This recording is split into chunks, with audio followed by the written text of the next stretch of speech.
कि आप भोजपुरी इंडस्ट्री से आती है, तो हर बार उनकी कोशिश होती है कि वहाँ से उस इंडस्ट्री से एक किसी को लाया जाए, और अभी तक तो कोई जीत नहीं पाया है, बट कोशिश ये रहती है कि एक इमेज बने, एक चीज़। तो आपको क्या लगता है कि भोजपुरी सिनेमा के जिस फेस आप बनकर गए थे उसको सही तरीके से प्रेजेंट किया आपने? जी, बिल्कुल मैंने अपने तरफ से बहुत ही अच्छा किया है और कम से कम मैंने लांछन तो नहीं लगने दिया है अपने भोजपुरी इंडस्ट्री के ऊपर लांछन तो नहीं आने दिए है।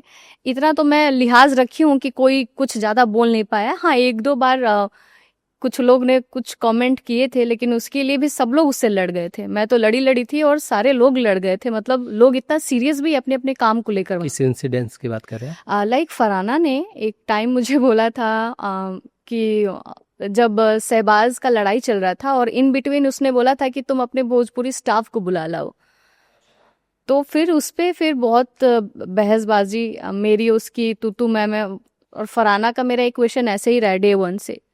बहुत सारा चीज़ खराब ही रहा है उस घर में, मेरा उससे कुछ अच्छा मोमेंट ही नहीं रहा है उस घर में। तो फरहाना वहाँ पे एक एक ही शब्द बोली थी भोजपुरी स्टाफ, जिसके लिए वो उसको इतने फटके मिले। सलमान सर ने भी उसको बहुत कुछ सुनाया, जो कि बहुत अच्छा किया। अगर उसको नहीं रोकते तो शायद वो कल कुछ और बोल जाती, क्योंकि उसको तो खुद भी नहीं पता कि वो क्या बोल रही है। और मैं बहुत अप्रिशिएट की कि जब सर ने उस पे एक्शन लिया उस एक सेंटेंस पे, वो मेरे लिए बहुत बड़ी बात थी कि चलो मैं तो बोली बोली, सर ने भी जस्टिफाई कर दिया, तो वो वहीं पे ख़त्म हो जाता है कि लोग अपने काम को लेके इतना सीरियस है। मेरा एक छवि है भोजपुरी इंडस्ट्री में और उस छवि को मैं लेके अंदर जा रही हूँ, और मेरे ऊपर इतना प्रेशर भी है कि मेरे को सही से सब कुछ रखना है और दिखाना भी है, उसको गलत वे में भी नहीं ले जाना है। नहीं तो फिर लोग हमारे ऊपर उंगलियां उठा देते कि यार तुम अंदर जाके नाक कटवा दी, सब रोंद दी, सब छीछा लेदर करके आ गए। तो वो इतना प्रेशर था ना मेरे ऊपर कि वो प्रेशर में भी मैं बहुत अच्छे से रहती थी वहाँ पे कि कभी बिलो द बेल्ट मैंने कोई चीज़ नहीं बोला। बोला भी तो एक्शन का रिएक्शन दिया। मतलब कभी खुद से जाके किसी को कभी कुछ नहीं कहा। जो आपने अशनूर के लिए कहा था उसकी सफाई दे रही है? जी बिल्कुल। वो इंसिडेंट ऐसा था कि लाइक जैसे कि हम लोग का नाम भी मिला है कि चुगली, जो हम लोग रात भर करते थे। और मुझे ऐसा लगता है कि 2 सहेलियाँ जब मिलती हैं या 2-3 सहेलियाँ जब भी मिलती है, तो चुगली तो हो ही जाती है। मतलब लड़कियों का कहीं न कहीं थोड़ा बहुत ही नेचर है। मैं ये नहीं बोलूँगी कि सब लोगों का है, लेकिन फिर भी 50-60% तो लड़की लोग चुगली करती ही हैं, सारे लोग जो भी फ्रेंड्स मिलते हैं। तो उस चीज़ में हम लोग क्या किए कि सभी लोग सबके बारे में बात कर रहे थे। जैसे होता है ना कि यार मृदुल कैसा लड़का है या फलाना कैसा है, तो इसी करते करते यही चीज़ करते करते हम लोग बोले कि यार अशनूर थोड़ी ऐसी है वैसी है, मतलब उस वे में हम लोग चले गए। और फिर नहीं, बात वर्ड्स तो ये नहीं थे आपके। मतलब हाँ ऑब्वियसली ये नहीं थे हाँ। लेकिन मैंने वहाँ पे गलत बोला, जिसके लिए मैं उसको तुरंत जाके सॉरी भी बोली। लेकिन हाँ, सिर्फ मैं गलत थी ये भी नहीं है। वहाँ पे 3 लोग थे जो कि गलत है, जैसे कि मैं, तानिया और मैम। तीनों बराबर के भागीदार है। ऐसा नहीं कि मैंने ही बोला। अगर मैंने बोला तो उनको रोकना चाहिए था मुझे, या तो वो बोल रही है तो तीसरे को रोकना चाहिए था। कोई एक दूसरे को रोके नहीं, सब मजे ले रहे थे। तो उस वक्त समझ नहीं आया और बात करते करते, मतलब उस बात को करते करते ज्यादा ही हम लोग बोल बैठे, जहाँ मुझसे भी भूल हो गई और जिस चीज के लिए मैंने भी उससे माफी मांगा। सर ने भी बहुत डांटा, और जब वो डांट रहे थे तो मैं बहुत गिल्टी फील कर रही थी कि यार मेरे से इतनी बड़ी गलती कैसे हो गई कि मैं किसी के बॉडी पे कमेंट पास कर रही हूँ या किसी ये की ऐसा बोल। रियलाइजेशन हुआ आपको? बहुत बहुत हुआ, बहुत एहसास हुआ मुझे उस चीज़ का। और उस वक्त भी तानिया ने क्या किया, वो मेरे ऊपर थोप रही थी कि इसने सबसे ज़्यादा बोला है। मैं बोली कि यार ऐसा नहीं है, मैंने ज़्यादा नहीं बोला है, उल्टा तुम बकवास ज़्यादा कर रहे थे। वहाँ भी थोड़ा बहुत तू मैं हम लोगों का चल रहा था कि तुम ऐसे कैसे बोल सकते हो कि मैंने ही सब कुछ किया है, तुम भी तो कर रहे थे, तुम ये इल्ज़ाम मेरे पे पूरा पूरा नहीं थोप सकते हो। तो फिर बाद में जाके मैंने उसको बोला कि मैंने तो उसको सॉरी बोल दिया, तानिया तुम उसको जाके सॉरी बोल दो। तो बोलती है कि मैंने बोल दिया ना सर के सामने। हम बोले ऐसे नहीं होता है, तुम उसको पर्सनली जाओ, उसको सॉरी बोलो। तो उस चीज़ पे भी सवाल उठा कि नीलम ने तो सॉरी भी बोल दिया, लेकिन इसने क्या किया, इसने जाके अभिषेक को सॉरी बोल दिया। तो मैं बोली तुम्हारा क्रैक है क्या दिमाग, उसको जाके सॉरी क्यों बोल रही, इसको बोलो। तो नहीं मैंने उसको बोल दिया तो ठीक है ना यार, उसको बोली जाए उसको बोले, एक ही बात है। बोला एक ही बात नहीं है, हम लोग अभिषेक का बात नहीं कर रहे थे, हम लोग तानिया की बात अशनूर की बात ही कर रहे थे। तो वहां भी उसने गड़बड़ कर दिया और अभी भी शायद वो सॉरी नहीं बोली है। क्या पर्सनालिटी क्या है तान्या की, अगर आप एक्सप्लेन कर सके, साथ में रही हैं, जिस तरह की वो बातें करती है, जिस तरह की चीज़ें करती है, क्या पर्सनालिटी उनके साथ, क्या समझ रखती हैं आप? पर्सनालिटी उसकी केयरिंग है, अच्छी है। लेकिन एक सच सच अगर आप मुझसे सच में जानना चाहते हो ना, तो मैं अभी भी कंफ्यूज हूँ उसको लेकर कि रियल में वो क्या है। दोस्त है, मैं मानती हूँ वो दोस्त है और आजीवन दोस्ती दोस्ती रहेगी, लेकिन मैं थोड़ा कंफ्यूज हूँ उसके लिए कि एग्जैक्टली वो है क्या। अब बाहर आएगी तो समझ में आएगा कि अम, कभी बहुत मतलब बहुत गुमराह हो जाती हूँ मैं उसको जैसे मैं नोटिस करती हूँ ना, तो मैं गुमराह होने लगती हूँ कि मुझे समझ में नहीं आता है। कभी रोएगी तो कभी एकदम से रोएगी नहीं, कभी खुश रहेगी तो कभी एकदम गिल्टी में चली जाएगी, वो गिल्ट में इतना चली जाएगी, फिर उसी में बीच में हंस देगी।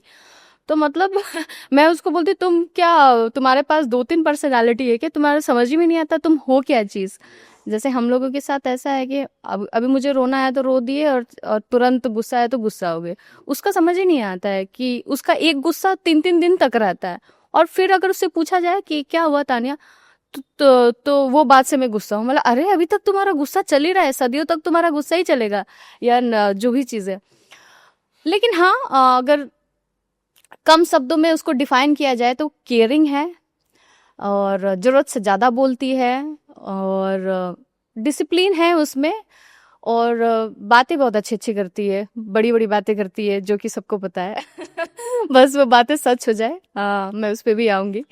और उसका गिविंग नेचर है। ओके, लेकिन आपने पता लगाने की कोशिश की जो बातें करती है कितनी सच्चाई है? अगर जैसे बाहर में आए ना, तो पहले तो मैं अपने परिवार में ही बिजी थी, और मेरे मन में एक बार भी ये नहीं आया कि मैं तान्या के बारे में रिसर्च करूं या उसके बारे में जानूं कि वो कैसी है। क्योंकि देखो, मीडिया में ना बहुत सारी बातें हैं, तो किस पे यकीन करना है और किस पे यकीन नहीं करना है वो भी मुझे नहीं पता। मैं बस उसका वेट कर रही हूँ कि वो जिस दिन आएगी, और जब मैं उससे मिलूंगी तो फिर बहुत सारी चीज़ें हैं जो हम लोग बाहर बात करेंगे उसके साथ, क्योंकि मेरे मन में बहुत सारे सवाल है उसको लेकर कि ये एग्जैक्टली हुआ क्या और किस लिए हुआ। या तो ये सिर्फ गेम के लिए था, तुम्हारा ये एंगल तुम गेम के लिए दिखा रही थी। अगर गेम के लिए दिखा रही थी तो भाई तुम तो वो चार चांद लगा दी फिर तो गेम के हिसाब से। लेकिन मुझे ऐसा लगता है वो है, वो अच्छे घर से बिलोंग जरूर करती है, लेकिन मुझे ये भी लगता है कि वो बहुत मतलब राजा घराने से नहीं है। हाँ, जिस हिसाब से जिस बताए। हिसाब से उसका रहना सहना था ना घर में, तो उससे ये लगता था कि अच्छे घर से बिलोंग करती है। जिस हिसाब से वो ड्रेसअप करती थी या जो भी बातें करती थी, ऐसा लगता था कि संस्कारी घर से है। डेफिनेटली घर भी अच्छा है, लेकिन मुझे कभी ये नहीं लगता था कि वो राजा घर से या ऐसा सो कॉल्ड अंबानी घर से। मुझे ये नहीं लगता है, अभी भी नहीं लगता है। लेकिन मैं चाहती हूँ कि वो निकली निकले वैसी। इससे क्या फायदा होगा आपका? फायदा यार, बहुत लोगों का मुंह बंद हो जाएगा ना। मेरे लिए तो अच्छा है, सब लोग मुझे बोलेंगे यार तुम उसके झांसे में रहते हो, तुम यकीन कर लेते हो। तो मैं चाहती हूँ कि लोग भी यकीन करें, और वो रियली ऐसा पर्सनालिटी उभर के बाहर आए। क्योंकि उसकी दोस्ती के चलते आपके ऊपर भी लगा कि यस, कि आप अपनी गेम नहीं दिखा पाई, आप अपने आप को ट्रू उस तरह से प्रेजेंट नहीं कर पाई। सोचते हैं आप, ऐसा समझते हैं? अगर जैसे ना फर्स्ट एंड सेकेंड वीक मेरे लिए बहुत टफ था। मुझे ना कुछ समझ में नहीं आ रहा था, मैं खाली यही सोच रही थी मैं यहाँ कैसे आ गई। पहले तो मैं उसमें ही जी रही थी कि मैं यहाँ कैसे आ गई, और मैं नर्वस भी थी, और बहुत सारे लोग थे वहाँ में, अलग अलग पर्सनालिटी के लोग। तो मैं ना एक वीक या सेकेंड वीक खुद को एडजस्ट ही नहीं कर पा रही थी उस जगह। लेकिन मुझे ऐसा फील हुआ कि यार मैं यहाँ पे आ गई हूँ, तो इसका मतलब बिग बॉस का हर एक दिन सुहाना बने, ये मेरे बैक ऑफ माइंड चलता था कि नहीं, मुझे उठना है, डांस करना, और फिर उसके बाद सारी चीज़ें करनी है। मेरे ऊपर बहुत सारे प्रेशर थे, बाहर के भी प्रेशर थे। तो फिर मैं बकअप हुई कि चलो यार अब कुछ करते हैं। और फिर मैंने कुछ नहीं किया, कोई स्ट्रेटजी नहीं बनाया, मैं जैसी हूँ वैसी ही मैं निकल के आई। फिर मैंने बोलना चालू किया, मजाक करना चालू किया, रिलेशंस बने, दोस्ती बनी, दुश्मनी बने। तो फिर जाके वो चीज़ बाहर आने लगी कि मैं कैसी हूँ, नहीं हूँ। कई लोग मुझे ये भी बोलते कि आप ज़रूरत से ज़्यादा स्वीट हो, आप चीज़ों को बहुत लेट समझते हो, उम्मीदें बहुत रखते हो, समझ नहीं पाते हो। बहुत सारी चीज़ें मुझे बोला गया, लेकिन ठीक है, मैं ऐसी हूँ तो मैं फिर क्या करूँ।